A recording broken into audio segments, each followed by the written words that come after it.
Hello mga kadagi, and this is Dagi's Life again.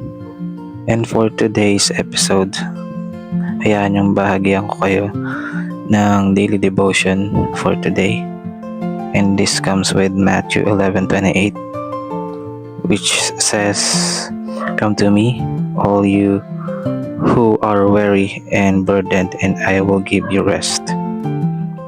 So for this message, life often presents heavy burdens, legalistic expectations, and constant striving. Jesus offers an alternative to this exhaustion. He does not demand perfection before you approach Him. Instead, He invites you to bring your current tiredness directly to Him. True rest is not just the absence of work, but the presence of God comforting your soul. So magandang message ito mula sa Matthew 11:28. So ngayon guys, dito kami sa Magandang Hangin Bridge located here in Laguna.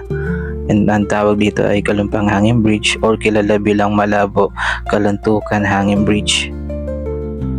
Ito ay isang mahaba at mataas na tulay, bitin o suspension bridge na matatagpuan sa hangganan ng Barangay Kalumpang, Liliw, Laguna at Nag-Arlan, Laguna.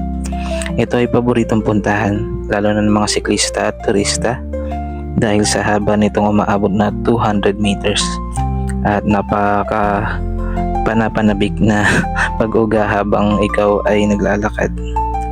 So makita nyo na nag-enjoy yung dalawa, ang aking kapatid at si Kikay sa pagtawid niyan. And madalas bumababa kami dyan, sometimes yung ibang tao para maligo dyan sa ilog na yan. Although may kalayuan sa aming lugar, pero maganda siyang puntahan, grabe. So ayun lang guys, always subscribe and click the notification bell para ma-update ka sa aking mga videos. And salamat, and this is Dagi's Life once again. Have a great day.